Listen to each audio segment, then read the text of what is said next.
رمضان يا رمضان رمضان يا رمضان رمضان يا رمضان رمضان يا رمضان رمضان يا رمضان بسم الله الرحمن الرحيم الحمد لله رب العالمين والصلاة والسلام على رسوله الكريم محمد وعلى آله وأصحابه أجمعين أما بعد السلام عليكم ورحمة الله وبركاته. Ырайымдуу меримдүү улуу Аллах тааласы менен баштап, жаратканга мактоолорду айтып, пайгамбарыбыз Мухаммад алейхиссаламга салам жолдогон соң, баарыңыздарга Кудай тааланын тынчтыгы, амандыгы, берекеси болсун.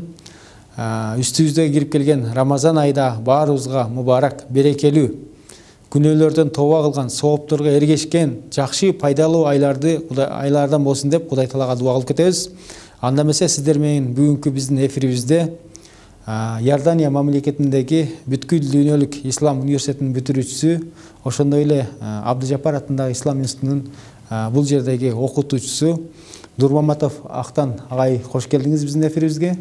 Кудай буйруса бүгүн биз бүгүнкү сиздер менен жолугушууда орозо кармоонун эрежелери, орозо кармоодогу шариятка байланыш, орозого байланышкан өкүмдөр, орозонун жол жоболору тууралуу кеңири азын-аулак кылып сиздерге маек кылып беребиз. Кудай буйруса. Анда эмесе кош келиңиз эфирибизге. Актан дамла орозо жөнүндө бир аз токтолуп кетсеңиз, анан мен суроолорго өтсөм. أعوذ بالله من الشيطان الرجيم بسم الله الرحمن الرحيم الحمد لله والصلاة والسلام على رسوله محمد وعلى آله وأصحابه أجمعين اللهم علمنا ما ينفعنا وانفعنا بما علمتنا وزدنا علما سبحانك لا علم لنا إلا ما علمتنا إنك أنت عليم الحكيم اللهم اجعل هذا مجلسا خالصا لوجهك الكريم. Биринчиден Аллах Таалага чексиз шүгүрлөрдү айтабыз. Пайгамбарыбыз саллаллаху алейхи ва саллям салаваттар айткандан кийин ушул теле алып баруучуларга, ушул телевидениеге чоң ыраазычылык билдиребиз. Жана сиздин жамаатыңызга ушундай мүмкүнчүлүктү бизге түзүп берип аткан, элибизге аз да болсо ислам шариятынан аз да болсо маалымат жеткиргенге мүмкүнчүлүк түзүп берип атканыңыздарга. Орозо айы боюнча айта турган болсок, биринчи ислам шарияты, ислам дини негизинен басым жасаган бул тазалык боюнча басым жасап айтып кеткен. Экинчи сүрө эле тазалык боюнча айткан, экинчи сүрө тазалык боюнча түшкөн. Биринчиси окуу деп айткан болсо, экинчи илим билимге биринчиси басым жасаган болсо, экинчиси сразу эле тазалык боюнча сүрө түшкөн да. Тазалыкты биздин уламалар экиге бөлүшөт. Ички тазалык жана сырткы тазалык деп. Биз бүгүн сырткы тазалыкты Кудайга шүгүр, бардыгыбыз кыргыз эли же болсо кыргызстандыктар, Орто Азия болсун, сырткы тазалыкка жакшы көңүл бурабыз дагы. Биздин ички тазалыгыбызда көп көйгөйлөр бар. Ички тазалык дегенде бул жүрөктүн тазалыгы, көкүрөгүбүздүн тазалыгы, көөдөнүн тазалыгы. Ошол тазалыктан бир аз артта же болсо ошол жактан аксап турган кезибиз. Аллах Таала пендени жараткандан кийин ошол пенденин кандай экенин Аллах Таала өзү жакшы билүүчү. Ошол бизге мүмкүнчүлүктөрдү көп түзүп берген, тоо эшиктерин көбүрөөк ачып берген. Ошол алсыздыктан пендем бир күнөөлөргө батып калат, билбестен кылып алат, ошол амалдарды көп кылып алат деп туруп бизге эмне кылган? Көбүрөөк тоо эшиктерин ачкан. Күндөрдүн ыйыгы бул жума күн боло турган болсо, айлардын ыйыгы бул орозо айы. Ошол Рамазан айында бизге көп мүмкүнчүлүктөрдү берген. Тоо кыла турганга бизге көп мүмкүнчүлүктөрдү ачып берип атат. Ошол себептен биздин эң көйгөй болгон ички көйгөйдү, көкүрөктүн тазалыгын, жүрөктү тазалай турган ай бул орозо айы, Рамазан айы. Ушуну биз колдон чыгарбай, ар бирибиз өкүмүн жакшы билип, Аллах Таалага тооба кылып, ички дүйнөбүздү тазалап алсак жакшы болот. Рахмат, Алла разы болсун. Анда эмесе Актан дамла биз дегеле адегенде орозону баштоодо биз азыркы мындай заман өнүккөн убакыт, аламдашуу процесси жүрүп жатат.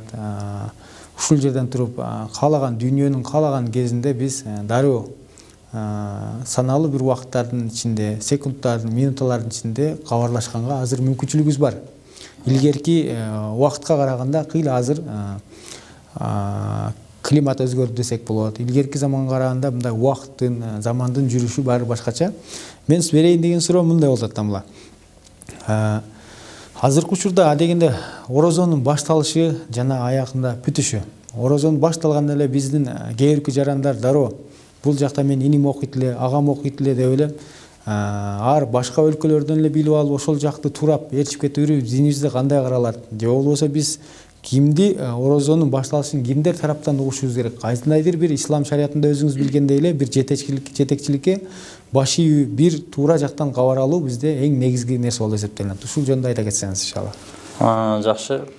Биздин негизи орозо бул Кыргызстанда чоң көйгөйлөрдүн бири болуп келатат. Ошол орозону баштоо, орозону оозду ачуу, айтты баштоодо анча-мынча баягы көрө албастык десек болот, же түшүнбөстүктөн келип чыгып атат, ошондой көз караштар келип чыгып атат. Негизинен биз Кыргызстандын жарандыгы болгондуктан, өзүбүз кыргызстандык жаран болгондуктан өзүбүздүн Кыргызстан деген мамлекетибиз бар. Өзүбүздүн баш ийген президентибиз бар, өзүбүздүн желегибиз бар, баардык белгилери бар. Ошондой эле мусулмандардын жетекчилиги бар. Буну биз муфтият дейбиз. Муфтият ошол мусулмандыктардын башчысы. Тактап айтканда Кыргызстан мусулмандардын дин башкармалыгы. Дин башкармалыгы. Ошол фатваны чыгарып бере турган болсо, эртең орозо дей турган болсо, биз орозо тутабыз. Эртең айт дей турган болсо, ошол күнү айт болот. Баардык жарандарга айды көрүш жүктөлгөн эмес. Ар бир жаранга. Бул нерсе жоопкерчиликтүү адамдарга жүктөлгөн шариятыбызда. Ал жоопкерчиликтүү азыркы биздин дин башкармалыгыбыз. Ошол эгерде эртең орозо дей турган болсо, орозону баштайбыз. Андай сырттан ала турган болсок, жеке адамдыкын жада калса биздин фикх китептерде дана айтылган, өзүң жалгыз айды көрүп калсаң дагы, өз көзүң менен көрсөң дагы айды, ошол казыга келип айта турган болсоң, казы сенин сөзүңдү кабыл албай турган болсо, сен ошол көз карашыңды айды көрдүм деп башка бирөөгө таңуулай албайсың. Өзүң орозо тута бересиң, бирок башка бирөөгө таңуулай албайсың. Ошол эгер казы сенин көргөнүңдү кабыл алса, андан кийин казы жарыяласа, башка элдерге орозо тутканга важип болот. Эгерде казы эртең орозо эмес дей турган болсо, орозо эмес. Мындай айтканда биз жетекчиликке сөзсүз баш ийебиз. Айтканда ошондо агай мындай болуп калат экен да, баарыбыздын башыбыздагы ошол Кыргызстан мусулмандардын дин башкармалыгы бар. Анын алдында бүткүл 7 областта 2 шаар кошулуп, казыяттар бар, райондук хатибияттар бар, имамдар, расмий имамдар аркылуу муфтияттын жарыясынын негизинде орозону баштап кеткенибиз эң туура, шариятка дагы дал келген нерсе ушул экен. Аллахым разы болсун. Анда эмесе кийинки сурообузга өтө бере турган болсок, биз урматтуу көрүүчүлөр, суроо жооп кылганыбыздан максат ошол сиздердин бере турган сурооңуздарды биз алдын ала бизге дагы буга чейинки дагы эфирлерге чыгып жүргөндө аябай көп элдерден түшкөн суроолорду тандап алдык дагы, ошо бири-бирибизге берип сиздерге жеткирүү максатында айтып атабыз. Экинчи сурообуз, орозо кармоо бул кимдерге парыз? Азыркы мына биздин баардык эле мусулман калкына чекеден жашы кары дебей кармай береби, же болбосо шариятта кээ бир кармаганга милдеттендирилген гана кээ бир кишилер барбы? Ошол туурасында айта кетсеңиз. Орозо мусулман адам болуш керек. Орозо кармай тургандын шарттары: биринчи мусулман адам болуш керек, мусулмандарга важип. Андан кийинкиси балагатка жетиш керек. Балагатка жеткенде ошо шарият койгон ченем менен, андан кийинкиси акыл эстүү болуш керек. Дени сак болуш керек. Ушул адамдарга не болуш керек? Орозо важип болот. Андан кийин сапарда болбош керек. Сапардагы адамдын өкүмү башка, сапарда болбой биз муким деп коебуз. Муким деген туруктуу жаран, сапарда жүрбөгөн, туруктуу жерде жашаган адамды ошолорго орозо тутуш важип, же болбосо орозо тутуш важип болуп калат, милдет болуп калат. Ушул жерге эле кошумча суроо бере кетейин. Актандамла. Эми атайын айтып калдыңыз. Орозо кимдерге парыз деген так түшүндүк. Эми атайын орозодо уруксат берилген адамдар бар экен. Балагат жашына жеткен, ден соолугу чың, же болбосо бир мусулман, бардык эле шарттарга жооп берет, бирок Кудай Таала өзү уруксат берген адамдар бар. Ушуларга бир токтолгончо кетсеңиз. азыркы сиз айтып калдыңыз мөкүн деп. Аллах Таала Кур'ан-ы Каримде же болбосо шариятыбызда ушул орозо туталбай, орозо айына кирип, орозо туталбай калган адамдар, булар кайсылар дей турган болсок, булар оорулуу адамдар. Оорулуу адамдар, же болбосо сапарда жүргөн адамдар, же болбосо аял кишинин ай сайын келе турган айыз деп коебуз, айыз келип калган учурда, же болбосо төрөттөн кийин келүүчү кан болот аялдарда, аны нифас деп айтып коебуз. Ошол учурларда шариятыбыз уруксат берет ошолорду. Орозо кармабай, оозун ачып, бирок кийин казасын казасын тутуп берет. Ден соолугу жакшы болгондо же болсо тазалангандан кийин тутуп беришет. Милдеттүү болот экен. Милдеттүү болот. Ошол оорулуу адамда бул жерде оорунун тактоочу өзүнүн адистерине кайрылыш керек. Мисалга оорулуу дегенде үч нерсеге көңүл бурабыз. Биринчи, адам өзү оорубайт, жакшы эле жүргөн болот, бирок орозо кармай турган болсо, ооруп калат. Ошол адистер айта турган болсо, врачтар, сен ачка болсоң, мындай ооруга чалдыгасың. Кээ бир адамдар тез-тез 1 саат сайын, 2 саат сайын тез-тез тамак жеп туруш. Ошондой жеп туруш керек. Эгер зарыл түрдө жей турган адамдар бар. Ошондой деп туруп адис айтыш керек. Андан кийин биздин жанагындай өз билемчилик кылып көрүнгөндөн сурап эле айта берсе, ал дурус эмес. Адиске кайрылыш керек. Адис эгерде өзүнүн адиси ушул тамакты жебей сен ушунчалык саатта жүрсөң, ачка жүрсөң, сен ооруга чалдыгасың, мына ооруга чалдыгасың деп бизге так далилдеп, биз ишенген адис боло турган болсо, ошонун сөзү тамакка байланышкан. Бул биринчиси, экинчиси, бул оорубай турган адам, оорубай туруп, орозо тутса, ооруп кала турган учурда айттык. Эми оорулуу адам ооруп атат, орозо тута турган болсо, оорусу 1 айда сакая турган оорусу 2 ай, 3 айга кечигип кетет. Врач ошол эле биз адис жанагы айтат, сен орозо тутсаң, ушундай деген биз ишенген адис айта турган болсо, ошонун сөзүн алабыз. Ал малда дагы оозун ачып, кийин тутуп берсе болот. Ал эми үчүнчүсү, оорунун үчүнчүсү, өзүм эмне болот? Ооруп атат бир аз. Орозо тутса, оорусу дагы күчөп кетет. Бир аз ооруп атат, бирок орозо тутса, орозо себеп болот дагы күчөп кетет. Ошентип адис айта турган болсо, ошол оорууну 3 себеп менен эмне кылабыз? Оозду ачып, орозонун кийинкисин казасын тутуп беребиз. Тактап айтканда анда мына адамдардын мына түрү кирбей калат экен, агай. Мисалы, путу бир аз аксап ооруп калышы мүмкүн, тиши ооруп калышы мүмкүн, же бир жери сыйрылып бир аз жарат алып калышы мүмкүн. Мен оорулуумун деп ага киргенге шарият баарыбызга белгилүү болгондо ага уруксат эмес. Атайын тамакка ошол орозо тутканга байланышкан, ден соолугу начарлап кете турган адамдарга гана тиешеси бар экен. Аллах ыраазы болсун. Анда эмесе кийинки сурообузга өтө турган болсок, биздин да жарандарда ушундай көп суроо болуп калат. Орозо тутканда кантип баштайбыз? Орозонун ушул негизги парыздары бар эмеспи? Ошо 2 парыздар, ошол кеңириээк айтып берсеңиз, андан калган суроолордон өтсөк иншалла. Орозонун 2 фарызы бар. Биринчиси ниет. Бул ниет кылган, жүрөктөн ниет кылган жетиштүү, тил менен кылып коюш сүннөт. Орозо эртеңки орозо тутканга Аллах Тааланын ыраазылыгы үчүн ниет кылдым деп кыргызча айтса да болот. Эгер арабчасын жаттаган болсо, арабчасын айтса да болот. Бул талаффуз деп коебуз, сөз менен айтуу, тил менен айтуу, бул сүннөт. Экинчи фарызы тыйылуу. Тыйылуу дегенде жегенден, тамак аштан жеиштен тыйылабыз. Жана ошондой эле өзүбүздүн никеде болгон аялдарга, же болбосо аял кишилер өзүнүн никесинде болгон күйөөлөрүнө кошулууга шариятыбыз тыюу салат. Ошол 2 фарыз негизгисинен. Ушул нерсени тактап Рамазан айы киргенден баштап аягына чейин деп алган биздин жарандарыбыз бар экен да, бага сомул висал деп.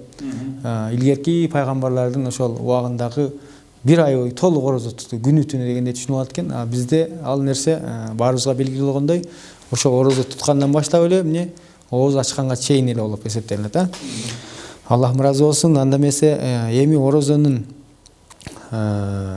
биздин жарандары көпчүлүк кээде мисалы орозого даярданбай жүрүп, түнү турбай калып, мисалы саарлык эрте мененки сухурлук деп коебуз. Эрте мененки ооз жаба тургандагы сухурлукту жебей калышат экен. Анан уктап калып эрте менен күн чыккандан ойгонуп, же болбосо багымдатка ойгонуп калышат. Ошол убакта кандай болот? Орозонун ниетин айттык. Ошол шам намазынан киргенден баштап ниет кылса ниет жарай берет, ертеңгіге ниет қылдым деп ошол маалда ниет кылып койсо жарай берет. Эгерде түнү ошол шамдан кийин ниет кылбай уктап калган болсо, эртеси ойгонсо эмне болду? Саат 8-9 болуп калды. Ошол маалда дагы ниетин жаңылап койсо дурус боло берет. Тактап айтканда духа кубра деп коет арабчасы, ошол чоң чашке деп коебуз. Ошол пешим намазына саат 1:30 болуп аткан болсо, ошого 1,5 саат калгычаңды ниет кылып койсо дурус боло берет. Ошонун ниети өтө берет. Рахмат, Аллах разы болсун. Анан биздин эми бул инсан бул өтө унчак калкыбыз билебиз, баарыбыз эле. Кээде бир нерсени билип турсак деле унутуп калып көп нерселер жасабышыбыз мүмкүн. Орозо учурда баягы айрыкча жаңы баштаганыбыз үчүн, же болбосо орозого жаңы быйыл кармап аткан адамдар үчүн бир аз башында көнбөй кыйналышы мүмкүн. Ошол учурда ушундай мезгилдерге көп дуушар болот. Унутуп калып, суу ичирген болсо, же шириндик жебирген болсо, же иши кылса, бир аз жегенден эстеп кеткен болсо, бунун да өкүмүнө токтоло кетсеңиз. Орозодо эгерде суу ичип алган болсо, же болбосо жеп атып эстеп калды. Эгерде бир нанды жеп атып туруп эстеп калды, орозо экенин эстеп калды дагы, ошол жерден токтотот. Жеп аткан нерсесин оозунан чыгарат. Жеп алган мурункуларын жеп алды. Бирок оозунда чайнап аткан нерсесин гана чыгарат дагы, нар жагына колун салып кусуп чыгарбайт.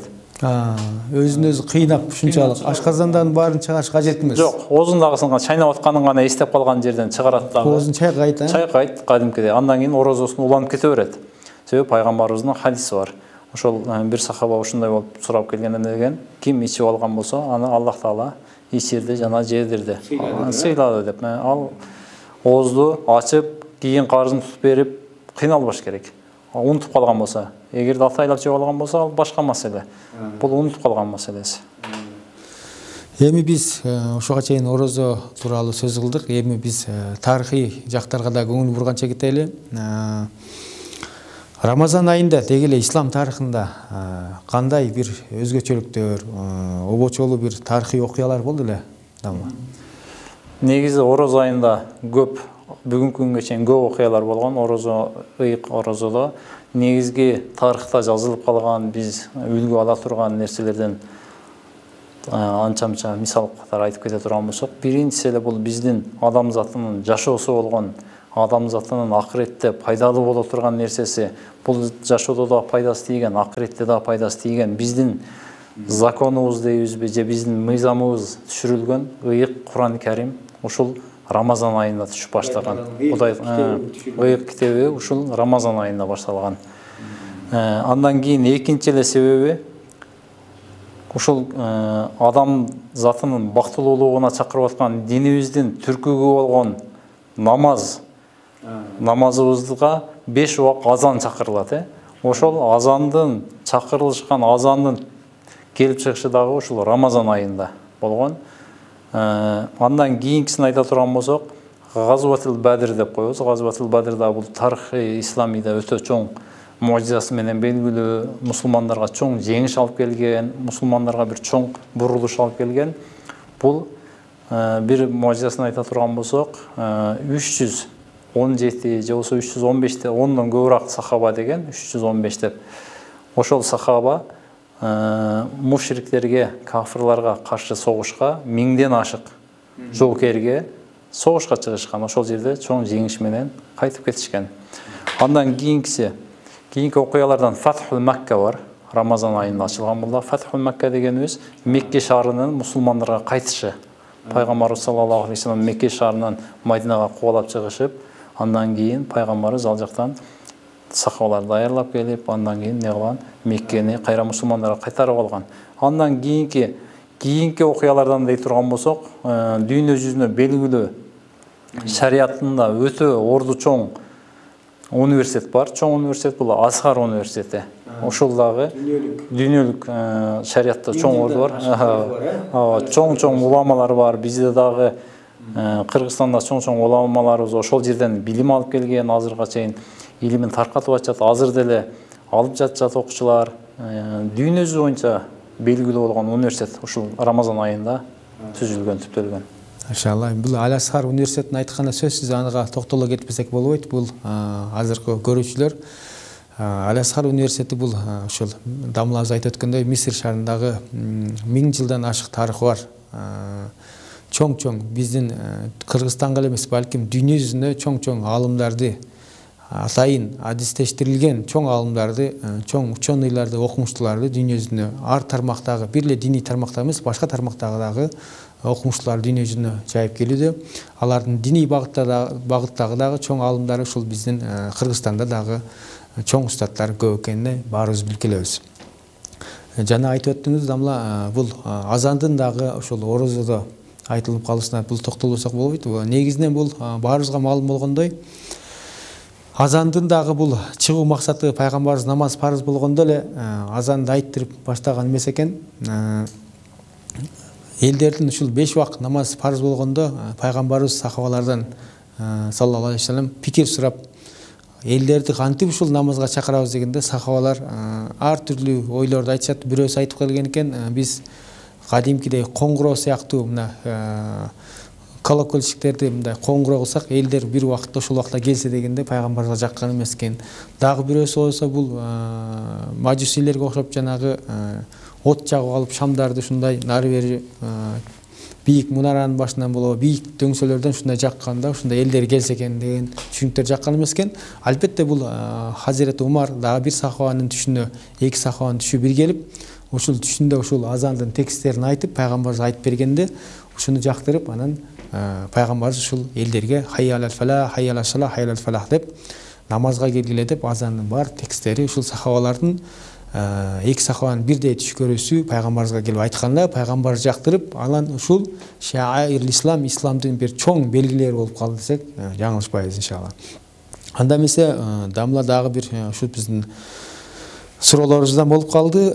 Негизи эле орозонун кандай түрлөрү бар? Орозо кандай болуп бөлүнөт? Ушуларга да токтолгончо кетсеңиз иншалла. Орозо негизинен баштапкы болуп эки түргө бөлүнөт. Ваджиб деп коебуз, анан кийин ваджиб. Ваджиб дегенибиз фард. Фард орозолор. Андан кийин нафил деп коебуз. Нафилдер бул кошумча. Кошумча орозолор. Фард ваджиптер да эки түргө бөлүнөт. Бир убакытка, белгилүү убакытка коюлган орозолор, анан бир белгилүү убакытка коюлбаган ваджиб орозолор бар. Белгилүү убакытка коюлган бул Рамазан айы. Ушул Рамазан айы келгенде, ошол Рамазан айынын ичинде тутуш бул ваджиб, бардыгыбызга милдеттүү болот. Ошого эле кошумчалай назыр тутуп алса, Аллахка касам ичип, мен ушул күнү орозо тутам деп бир белгилүү күнгө назыр кылып алган болсо, ал дагы ошол күнү орозо тутуш ага ваджиб, милдет болуп калат. Ал эми нафил намаздар булар кошумча намаздар. Нафил деген өз эркинче нафил орозолорду каалаган маалда, каалаган учурда тута берсе, сүннөт орозолор бар. Биздин кадимкидей ушул пайгамбарыбыздын биринчи күндөрү, дүйшөмбү күнү, анан бейшемби күндөрү тута турган орозолорубуз, ар айдында саналуу күндөрдө, ашура күндөрү тутуу, булар ушу нафил болуп кете берет экен. Анан эми азыркы күндө биздин ошол орозо кармап жаткан жарандарыбыз көпчүлүк учурда мындай сапарга дуушар болуп калышат, Бишкекке чыгышат. Негизи эле сапар туурасында бир кеп кылалы, андан кийин орозого өтсөк. Сапарга чыгуу дегенде сапар бул эсептелген. Бунун километрлик жагы же болбосо бир алыстыгы кандай шариятта өлчөмдө айтылат? Шариятыбызда сапарды өлчөмү келгенде Кур'ан-ы Каримде же болсо пайгамбарыбыздын хадисинде мынанча километр бассаңар сапар намазы, сапар деп эсептейбиз деп айтылган эмес. Муну пайгамбарыбыздын басып өткөн жолдорун изилдегенбиз, кийин изилдеп, уламалар изилдеп, ошол канча күндөн кийин, канча аралык баскандан кийин пайгамбарыбыз ошол сапар намазын окуп баштады, бүт изилдеп келип, 3 токтомго келген. Ханафи мазхабында 3 токтомго, 3 фатвага келип, негизги фатвалардан токтолушканда, үчөө тең ар заманда иштеп келген. Биринчисин айта турган болсок, 83 километр деп айтышкан. Буга да фатва берилген. Кээ бирки уламалар 90 километр, себеби бул жанагындай бир белгилүү чек коюлбагандыктан ар уламалардын изилдөөсүнө жараша болуп калат да. Андан кийинкиси 120 дейт. 120 километрден ашқандан кейін сапар деген. Біз ушул сапар маселесинде жана орозого кандай баш ийген болсок, ошол эле дин башкармалыгына, муфтиятка түз баш ийбиз. Муфтияттын фатвасына сөзсүз баш ийбиз. Биздин азыркы учурда муфтиятыбыз 120 километр деп фатва чыгарган. Ошого ар бирибиз 120-ны алышыбыз зарыл болот. Милдет. Бирөөгө таңылай албайбыз. Өзүбүз да окпайбыз. 70-83-дө албайбыз, 90-да албайбыз. Себеби бизге дин башкармалыгы ошол фатваны алды, ошого баш ийбиз. 120-дан аша турган болсо, бара турган жерибиз 120 километрден аша турган болсо, ошону сапар деп эсептейбиз. Эгерде андан аз боло турган болсо, аны сапар деп эсептебейбиз. Анда эмесе сапарга чыккан адамдардын орозосу бул Кур'ан-ы Каримде баарыбызга белгилүү, бул уруксат берилген нерсе болуп эсептелет. Ошол сапар эртең менен оозду бекитип алдык, сапарга чыктык. Биз кааласак ачып алсак болот, кааласак тутуп алсак болот. Бирок биз колдон келишинче, эгерде сапарыбыз жеңил, машакаттуу сапар эмес, ооз ачканга анчалык деле муктаждыгы жок болсо, сапарда орозо кармай бергенибиз шарият уруксат берген нерсе. Анан сөзсүз эле сапарда Кудай Таала уруксат бериптир дегени бул сапарда орозону тыйыптыр деген маселе эмес.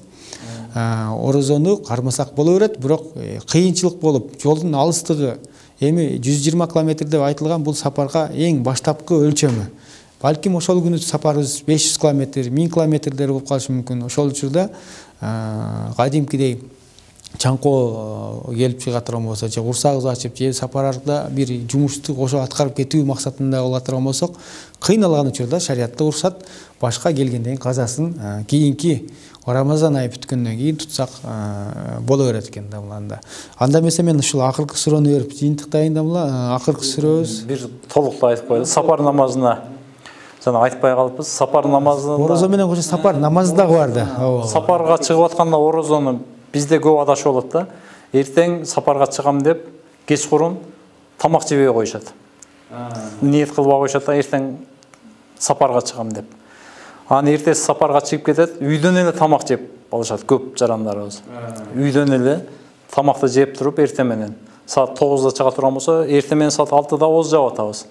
Ооз жаппайт дагы, эмне кылат, багымдакты окуйт дагы, үйдөн эле тамактанат дагы, сапарга чыгып кетет. Себеби сапарда уруксат берилген. Аны моюнга алабыз. Ал туура эмес.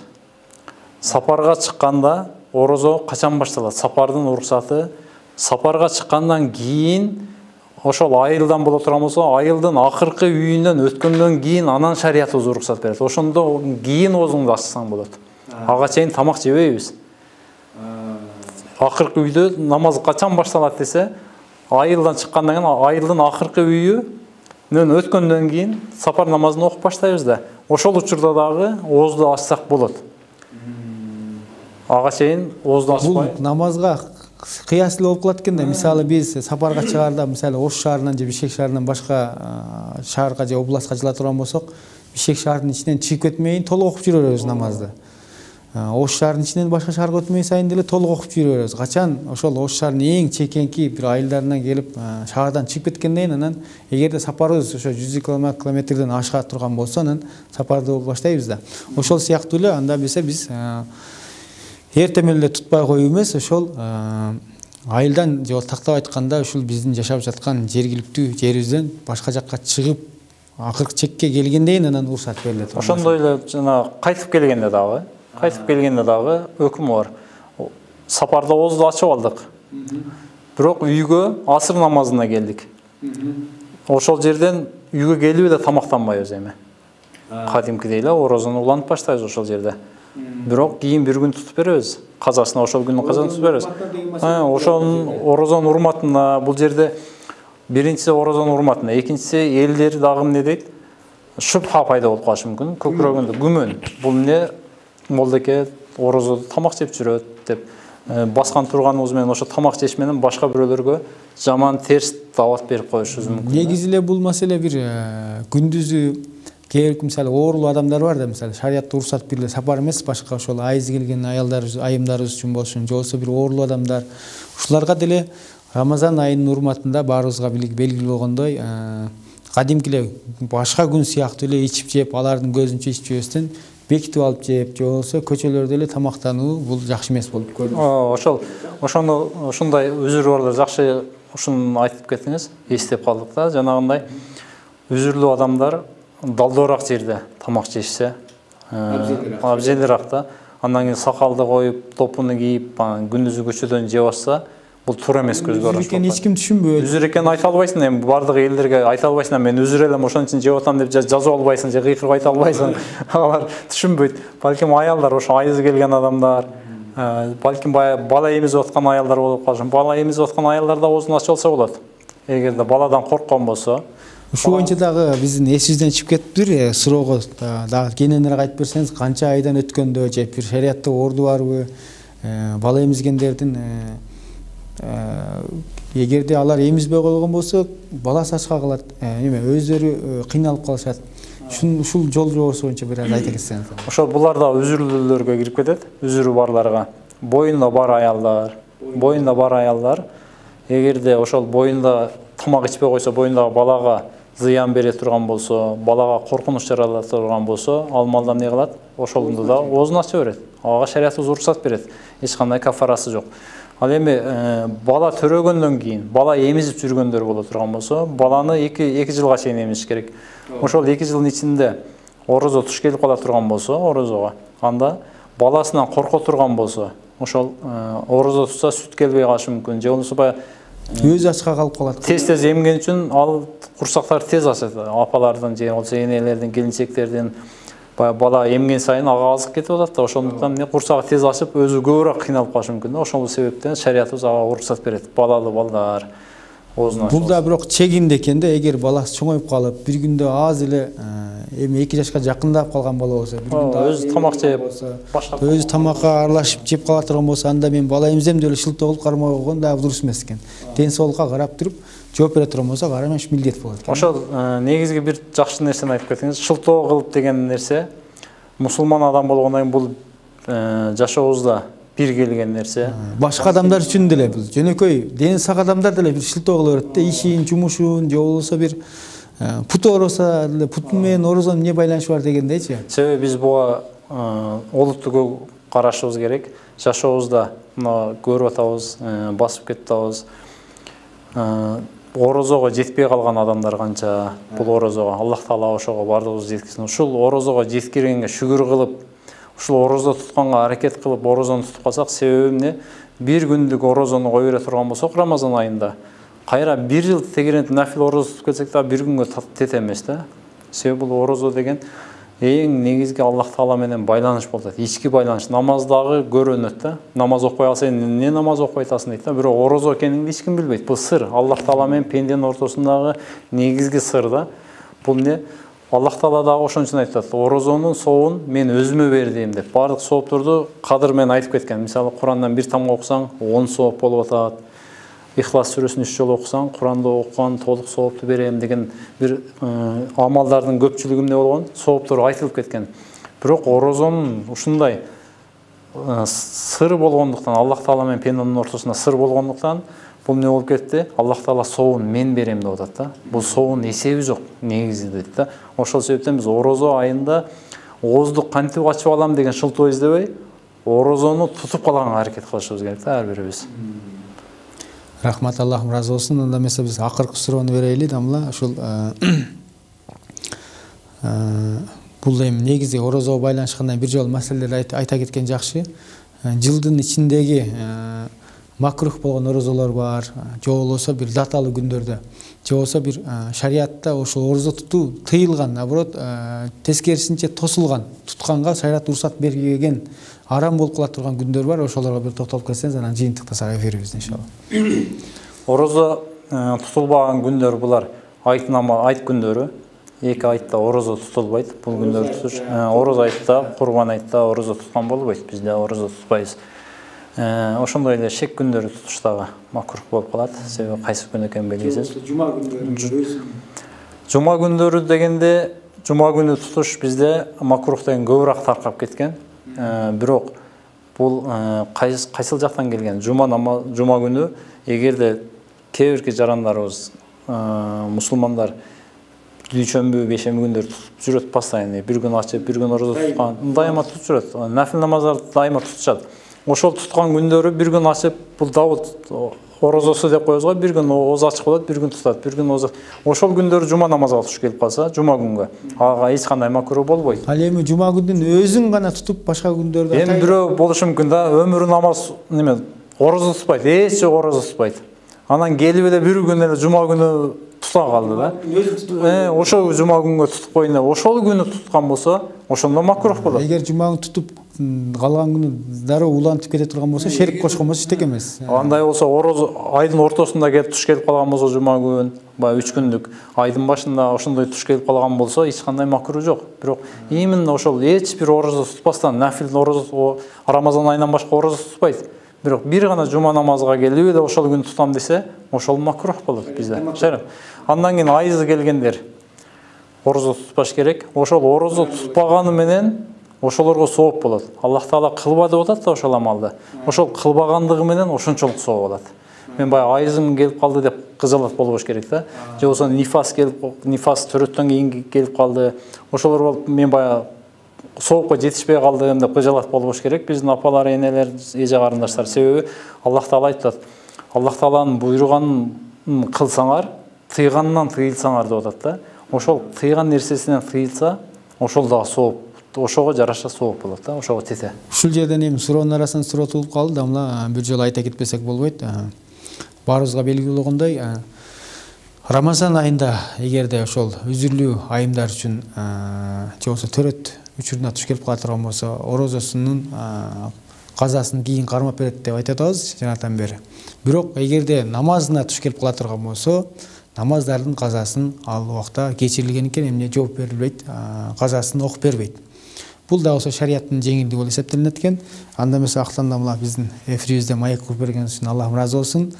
Анда эмесе баарыбызга Кудай Тааланын тынчтыгы, амандыгы ушул Рамазан айына Кудай Таала бизди жеткиргендиги үчүн көптөгөн шүгүрлөрдү айталы. Бул бир чоң Рамазан айы, бир Рамазанда өтүлүүчү мындай жыйынтыктап айтканда, күндүзү орозо тутсак, кечкурун таравих намаздарын окусак, түндөлөр нафил намаздарын окуп, кайрымдуулуктар кылып, садакаларыбызды берип, ооз ачырып, иши кылса, Рамазан айы бизге бир айлык семинар айы болуп эсептелинет экен. Семинар айы дегенде биз кандайдыр бир тренингтерди, башкаларда ар кандай илимибизди, билимибизди өркүндөтүп жүрөбүз. Бул айда биз руханий жактан ички сезимдерибизди мындай өнүктүрүүгө болгон чоң ай экен. Анда эмесе бул айга жеткиргенге Кудай Таала шүгүрлөрдү айтабыз. Баарыңыздарды ошол Рамазан айында орозого бекем болуп, ден соолугу бар ошол шариатта үгүттөгөн адамдардын баары Рамазан айында орозо тутууга чакырабыз. Аллахым баарыңыздардын үйүңүздөргө ийгилик берген болсун, Куранды хатым кылганга Кудай Таала насип кылган болсун. Элибизге, жерибизге ошол эфирден ар дайым дуа кылып кетебиз. Кыргызстаныбызга тынчтык, бакубатчылык, өнүгүү, өсүү, гүлдөгөн чоң мамлекетке айланышка Кудай Таала бизге жардам берген болсун. Ассаламу алейкум ва рахматуллахи ва баракатух.